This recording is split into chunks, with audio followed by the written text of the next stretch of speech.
छोटी बच्ची डर के मारे बस थूक निकलती रही, हिल भी नहीं सकी क्योंकि उसके सामने एक ट्रक से भी बड़ी जायंट शार्क आ गई थी। शुक्र है कि वो स्पेशल बुलेट प्रूफ ग्लास बहुत मजबूत था, लेकिन फिर भी उस पर गहरे टीथ मार्क्स पड़ गए। ब्लू व्हेल को आज तक ओशन का सबसे बड़ा क्रीचर माना जाता है और जो इसे एक ही बाइट में खत्म कर दे वो बस एक ही हो सकता है, प्री हिस्टोरिक जायंट मेगालोडॉन। मगर ये तो लाखों साल पहले एक्सटिंक्ट हो चुका था, फिर अचानक कैसे वापस आ गया? इस मिस्ट्री को सॉल्व करने के लिए मिस्टर मानिश ने भारी इन्वेस्टमेंट से एक डीप सी लैब बनवाई और एक एक्सपर्ट एक्सपीडिशन टीम को 10,000 मीटर नीचे ओशन के अंदर भेजा गया, एक न्यूक्लियर सबमरीन के साथ। वहां के क्रीचर्स बहुत अनयूजुअल थे और वहीं मौजूद था वही डेंजरस मेगालोडॉन। तभी सबमरीन के सेंसर्स ने इमरजेंसी अलर्ट दे दिया, कुछ बहुत बड़ा पास आ रहा था। एक पावरफुल अटैक के बाद सबमरीन का कॉन्टैक्ट टूट गया। तब नेहा ने एक मिनी सबमरीन लेकर रेस्क्यू के लिए डाइव लगाया। जैसे ही वो रेक्ट सबमरीन तक पहुंची, एक जायंट स्क्विड ने उसे पूरी तरह से पकड़ लिया।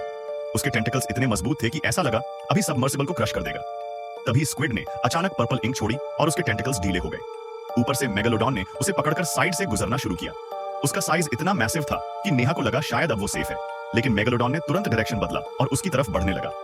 तभी ऊपर से कुछ लाइट फ्लिकर हुआ और शार्क का ध्यान उस तरफ चला गया। तभी सबसे हार्डकोर आदमी गौरव स्टैंप टाइमली पहुंचा। उसने कई फ्लेयर शॉट्स छोड़े और शार्क को ऊपर की ओर आकर्षित कर लिया। इसी डिस्ट्रैक्शन में टीम ने रेस्क्यू कंप्लीट किया। लैब में लौटने के बाद एक और बड़ी क्राइसिस सामने आई। ईस्ट कोस्ट पर 3 फिशिंग बोट्स शार्क अटैक का शिकार हो चुकी थी। जब गौरव और उसकी टीम पहुंची तब तक समंदर डिब्री से भर चुका था। जगह जगह बिना फिन्स वाली छोटी शार्क्स बह रही थी और तभी असली मेगालोडॉन फिर से सरफेस पर आ गया।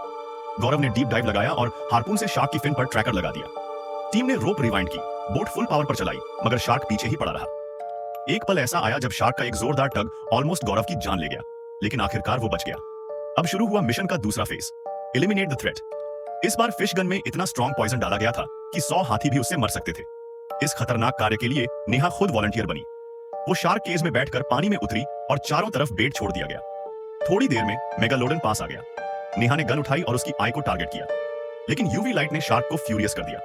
उसने अचानक केज को पकड़ लिया और उसे तेजी से खींचने लगा। ऊपर लगी मशीन्स हीट करने लगी और बोट का डायरेक्शन भी बिगड़ गया। नेहा ने मौके का फायदा उठाते हुए टॉक्सिन को शार्क के माउथ में इंजेक्ट कर दिया। इससे शार्क और भी ज्यादा एग्रेसिव हो गया और उसने केज को पूरी तरह डिस्ट्रॉय करने की कोशिश की।